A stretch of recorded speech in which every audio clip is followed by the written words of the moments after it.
Hello, welcome to this guide. Let's see in this video how to add 2D and 3D text with CyberLink PowerDirector 16. Leave us feedback and suggestions on comments to improve our next video dedicated to CyberLink PowerDirector. When working in timeline mode, you can open the title room to import 2D or 3D text through ready-made templates. Some of these are very basic, with a single piece of text. Some others also have a cool background with visual effects on it. You can click on one template to check it better through the video preview on the right. Let's start with a simple default template. When you drag and drop it on the timeline, you create a text clip with the sample template, font, and style. This can be moved and edited just like other clips, and is contained either inside video tracks or title tracks. The difference between the two is that the title track is played at the very bottom of the timeline. So any text imported inside this track will always be visible on all other visual clips overlapped in time. To edit and customize the text, content, and appearance, you have to use the Title Designer that you can open by double-clicking on the text clip. This window is divided into three sections. On the left, you have the editing panel, used to modify text and apply effects. On the right, you have the main preview, and at the bottom, you have the timeline, which is much longer as the text clips last. You can use the preview to type your own content and move the text where you like by clicking and dragging from its contours. This also shows several nodes. The white ones are used to scale and size text, and the green one to rotate it.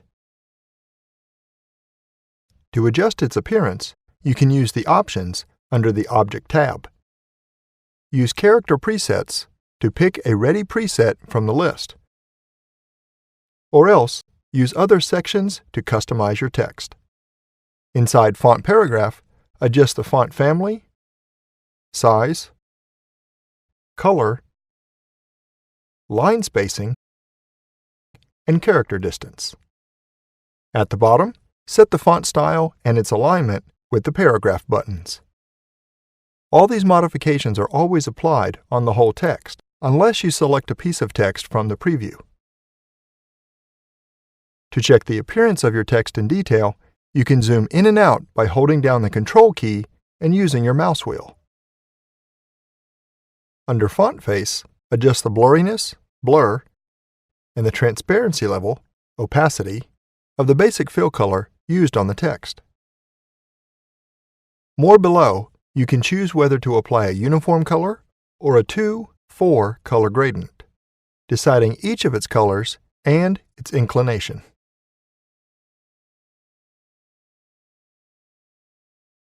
With Border, you can add an outline to your text with size, blur, and opacity level defined. Use Fill Type to set the fill uniform or gradient color. With Shadow, you can apply shadow to the text, its border, or both of them. Adjust the distance from the text, the blurriness level with blur, and the transparency level with opacity. More below, choose the shadow color and enable Fill Shadow to color all the space between the text and the basic shadow. Use Shadow Direction to correct the light direction. You can enable or disable each of these effects by clicking on their square on the left. To apply all your modifications, just go to OK below. Text clips also include multiple pieces of titles, particles, pictures, backgrounds, and advanced effects through the Advanced section of the Title Designer. Here you have additional effects for your text. Reflection applies a reflection effect on the text with fixed distance and opacity. 3D settings adjust the text position in case of 3D rendering. Object settings is used to type the precise value for the text placement, scaling, opacity, an inclination with rotation, instead of using the preview directly. Moreover, you also have the Effect and the Motion tabs. The Effect tab is used to add special transitions on your text. Starting Effect adds a transition that makes the text appear with a cool effect, whereas the Ending effect is used to make the text disappear.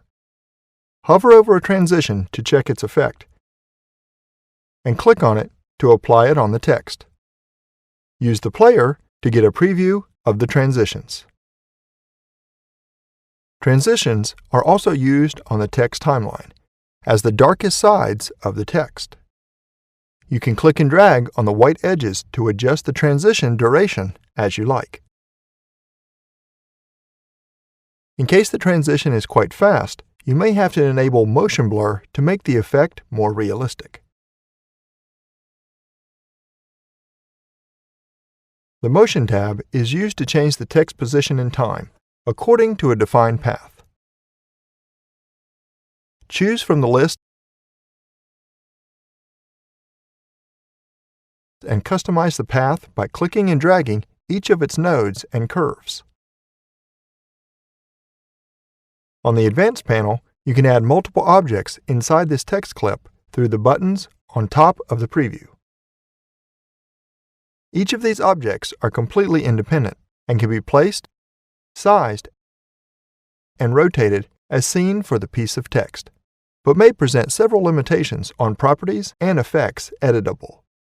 Each object is placed on the timeline as a new, full row in order, recognizable through its name and its icon on the left. You can also enable or disable each object by using the square button on the left. As seen for the project timeline, the text timeline also shows depending on its position from top to bottom. The object placed at the bottom in the list is shown in front of all the others on a higher position. You can change the object position by pulling up or down. Particles are special objects that show a visual animation in time. These are ready to use and can't be modified. Images are objects that, just like pieces of text, can be moved, sized, and rotated. You can also apply simple fade transitions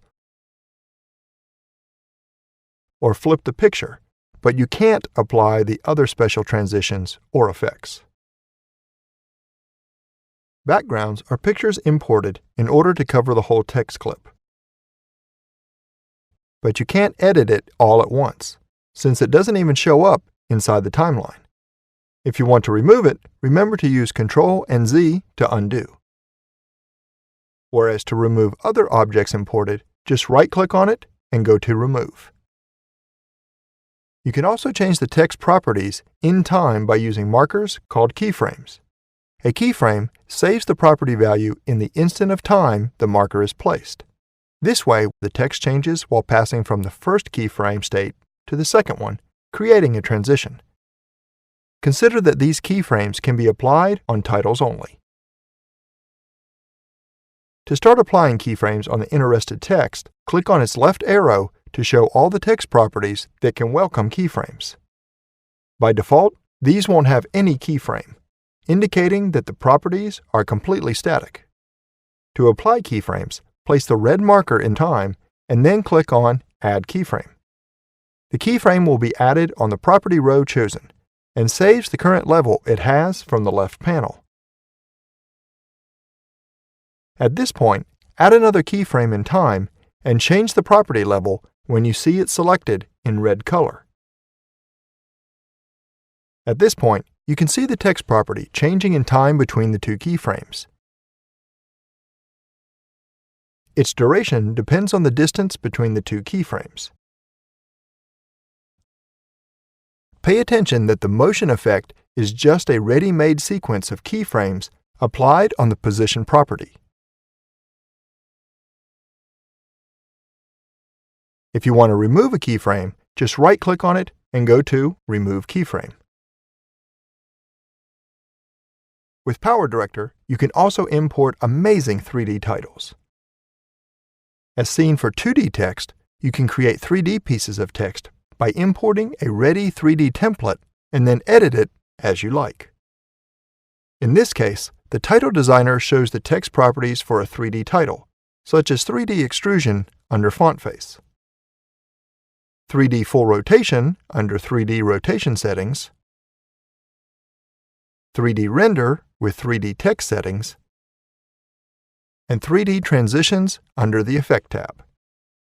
On 3D text, you can't apply any keyframe or any effect from the Motion tab. Thanks so much for watching this video. Please visit and subscribe to our channel for more amazing and free guides for CyberLink PowerDirector.